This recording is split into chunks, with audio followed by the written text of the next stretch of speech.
All right, so let's continue our discussion.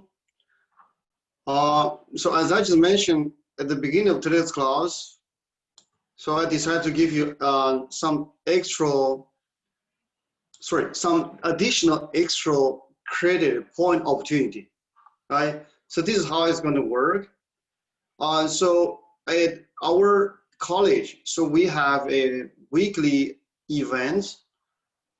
So let me first send you the link of this event. If you click this on Google Sheet, you're going to see a list of speakers. So that they are going to give us some economic presentations. Okay. So what I want you to do is, in order to earn some credit, so you need to participate, right? So the way you participate is just click the second link I just sent to you, right? And so you need to sign in. So when they say you need to sign in to start, actually, so you just click join meet. Maybe just send you another link. Okay, the last link. So you just register for that event. Okay, so this event happens pretty much every Friday. All right. So what I need you to do is just participate. Okay. And so, then so you may wondering like, so how I know so you participate? Here is just a small incentive, right? Or this like probably like the way I encourage you to participate. Say for example, this Friday, so we have Sebastian Laumer from University of Illinois. So he's going to talk about government spending. And then so to make sure so you did participate, so I'm going to create this probably toward the end of the semester. So I'm going to create a pub quiz questions. Ask you, so what is let me type. So I'm going to tell you. So I'm going to send you everyone an email. So I may just ask you a question. What is the first word in this week's speakers?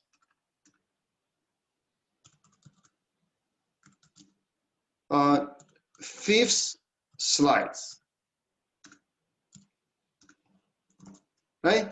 So what you need to do is you just log in, just listen to what they say, and just pay attention to the fifth slide. So I'm going to always ask you, what is the first word in this week's speaker's fifth slide? Okay, just pay attention to that. Okay, but apparently, so they are going to talk about a lot of good things. Like 2 weeks ago, so there's a senior economist from Kansas City Fed. He talked about unemployment insurance during the pandemic. And then last week, so we have another economic professor from UK. He talked about why we should testing, and then what is the trade-off of testing more versus testing less. All right, so that's all I need you to do. So I do not need you to participate everything. This is probably impossible. All right, and then so you just try your best to participate, and then pay attention to what they said. All right, and just make a notes on each speaker's fifth slide. Do as much as you can. Okay, and toward the end, so I'm going to create a bonus point quizzes. As long as you can answer 3 of them, you should get full credit. Okay, so let me just make a note for myself. So as long as you can answer 3 correctly, that just means if you participate 3 times and pay attention, okay, and then you will deserve an extra credit. The extra credit is going to be 50. Sorry. The extra credit total is going to be 50 points. Right? So this is a great opportunity for you to earn extra credit. And also I want to emphasize, so this semester, so we have great speakers from all around the world. So they talk about many different things, right? If you pay attention, you should see there are two internal speakers. They largely talk about teaching. Okay? So you may want to skip that, but it's up to you. So which one you like, right? So I would encourage you to just go to those external speakers, pick those external speakers from other universities to see what they talk about. And that's also give you a sense, what do economists do? What type of question they ask, how they tackle their research question. All right? So just remind answer three correctly. Okay. Okay. So do not worry. So I will send everyone an email and I will structure everything properly. Right? So what you need to do, just make notes of this event and go to the link I sent to you, sign up, and show up on Friday. Okay, show up on Friday. Okay, and so trying to participate 3 times. So and then so you should deserve some credit. And again, so I want to emphasize, this is a great opportunity for you to get a first sense of what does real economic research look like. All right. Okay, so now back to our business. So first look at this practice question.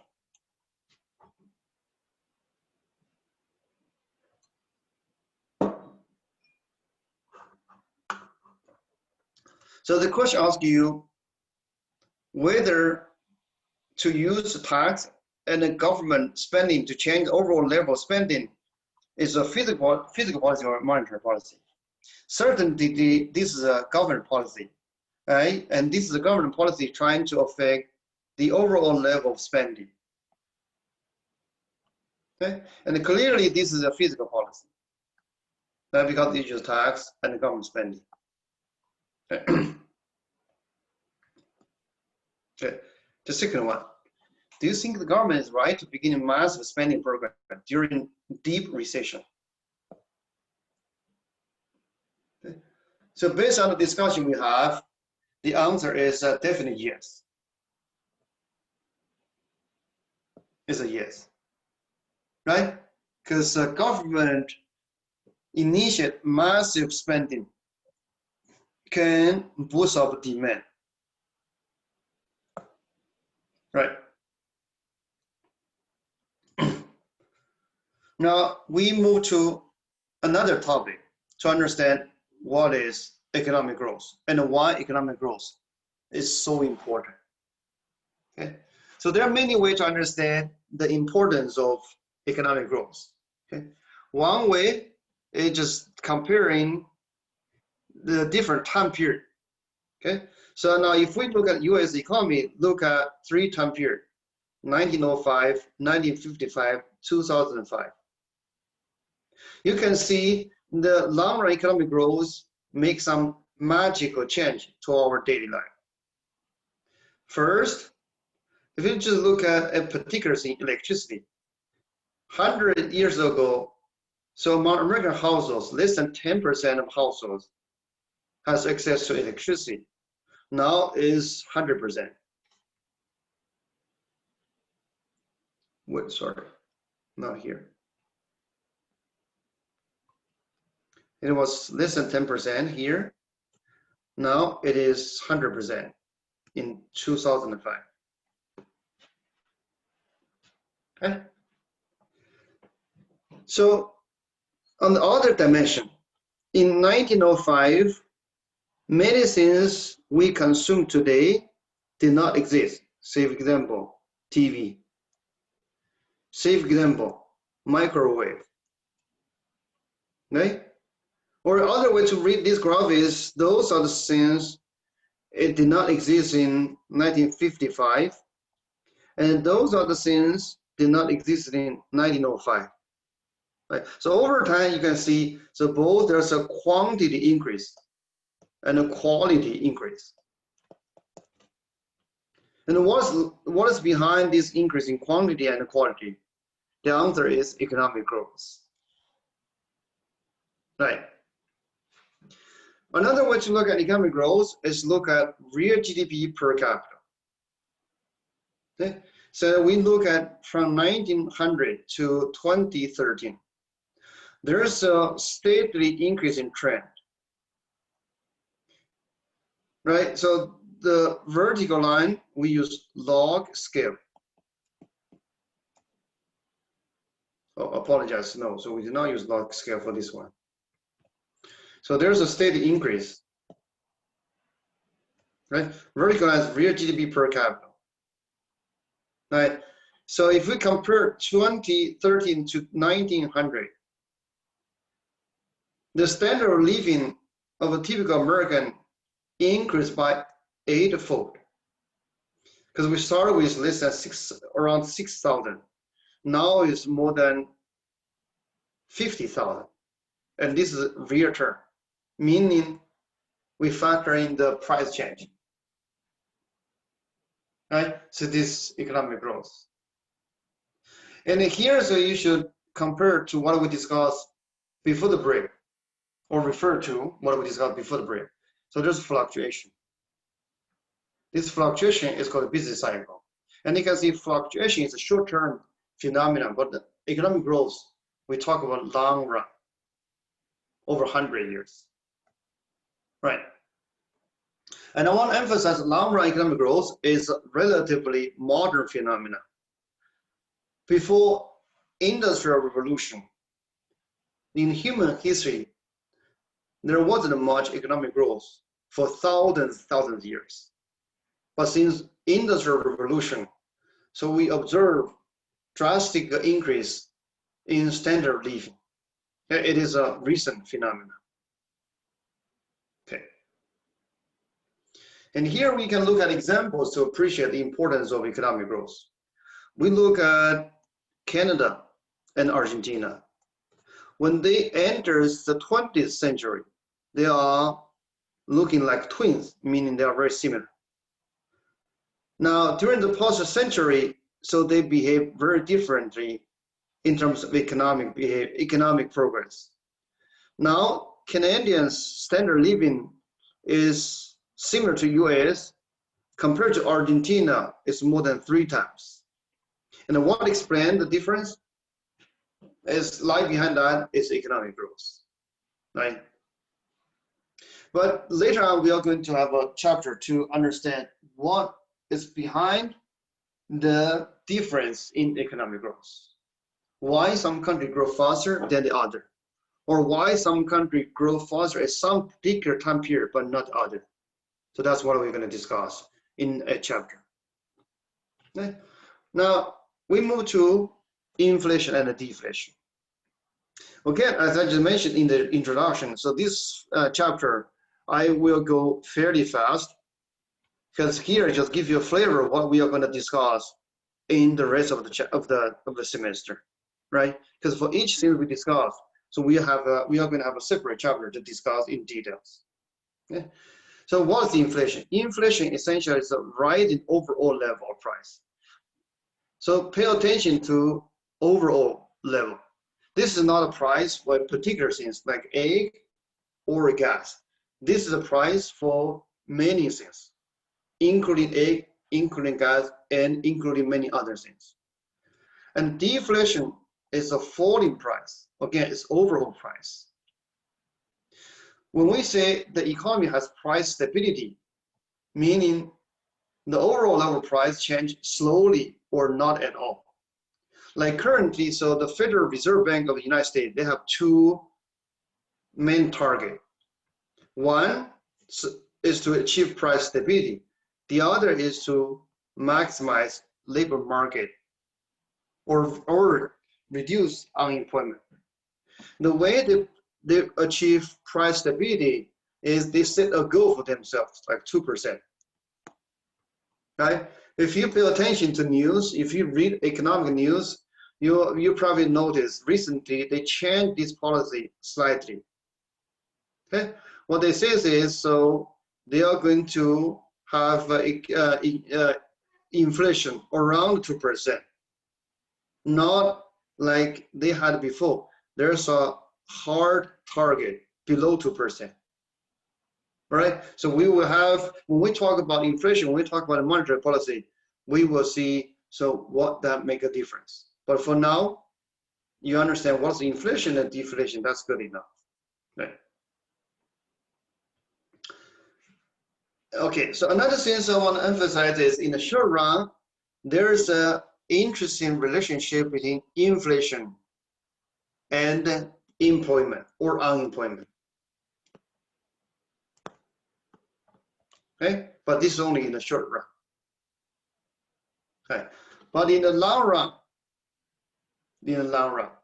so the price or inflation is going to determined by money supply. In the short run, so the inflation is going to relate to business cycle. But in the long run, the price is going to be determined by money supply. Okay. Okay, so you may wonder so why we care about inflation or deflation. It's because both inflation or deflation are problematic.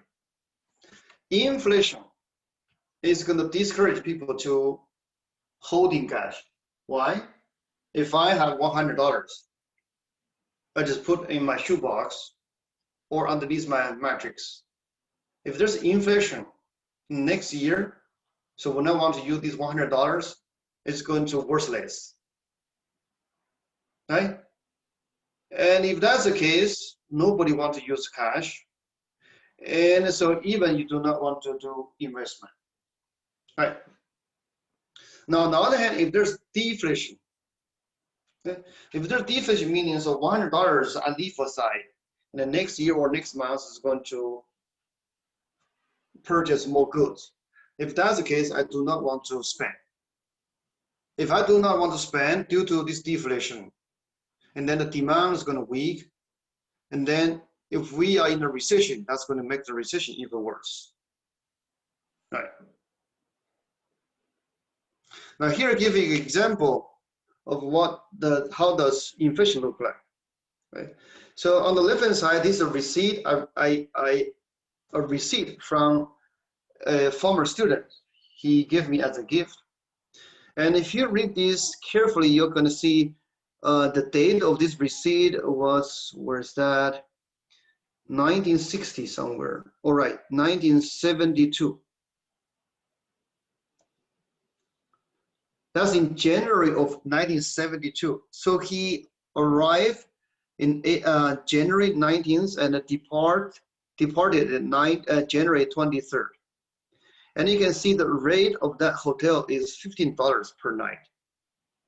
And I Googled online, the same location exists, the same building exists, but they just changed the name. So this is what I found at the beginning of the year.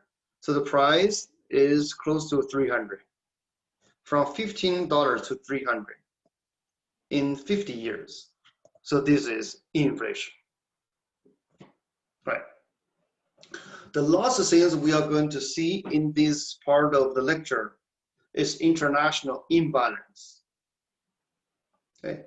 First of all, most of the economy are open economy, like United States. To understand what is open economy, let me give you a counterexample of the economy is not open economy due to some political reason or due to sanction. Think about Cuba. Think about North Korea. So they are pretty much closed, meaning they are going to rely on domestic economy to produce, to consume, to invest. Okay, but in United States or pretty much any other country in the world, they do trade with others. And in macroeconomics, we just learned so why we want to do trade. Because we have our comparative advantage, because we can gain from trade due to the theory of comparative advantage. Right?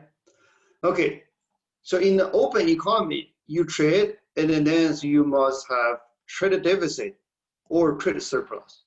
What is trade deficit? Meaning we as a country, we import more than we export. Okay, so if the trade deficit, meaning we import greater than export. And why this is called a deficit is because in order to import, you must sell your stuff to others so that you have foreign currency. Right? You export, so yeah, right. So this selling to earn foreign currency comes from export.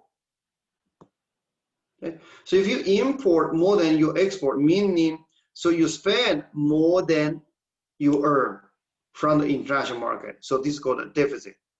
On the other hand, so if you import less than export, you earn more currency in the international market than you spend. That means you are running a surplus. Right. And here just show you a few countries who may run surplus or who may run deficit. United States, so most of the time the US is running trade deficit. And so for US trading partner, Germany, China, Saudi Arabia, so they run surplus. Okay? A common mistake was running trade deficit is a bad thing, but actually it's not. Okay? So running trade deficit itself is not a bad thing. What we need to pay attention is, so what kind of goods we are exporting, what kind of goods we are importing, right? Also, we want to pay attention to the theory of comparative advantage. We import because we have comparative disadvantage. We export because we have comparative advantage, right? And deficit itself is not a problem, right? So now let's look at this practice question. This year, the value of country import is equal to 1.2 and export is 1.3. The country is, so clearly this country is running a surplus, right? And the surplus is equal to 0.1 billion. All right. So now I'm going to finish today's class with these examples. Okay. So in 1930, the US economy was experiencing Great Depression. And during the Great Depression, there's a phenomenon we call deflation. Okay? And the deflation we just learned, meaning the price level went down. And even wondering, so why there's deflation? It's because during the recession, the demand is weak. Nobody wants to spend because they worry about they lose their job, they worry about lose their income. So once the demand is weak and the price will goes down, and then so we are going to see a deflation. And then there's a company. So they survived. How they survived? They hoarding cash. Hoarding cash. How hoarding cash help this company survive? Because price level kept going down. And meaning, so the cash they are hoarding is going to increase value over time. So that's how they survive. But unfortunately, so in 1940s, okay, so they were trying to do the same things as they did. But unfortunately, so instead of deflation, now look at it here. So this is Great Depression, there was deflation. And then in 1940, there's inflation. And then instead, so this hoarding cash hurt them, and eventually this company went broke. Right? So here, this example just highlights the importance of understanding macroeconomics. So understanding macroeconomics is not abstract as you think. It matters to business, matters to households. All right. So I'm going to stop here for today and see you each other on Monday. Just keep in mind, so we will have a, I could just show you, we are going to have a seminar this Friday. So if you participate, you can earn some extra credit.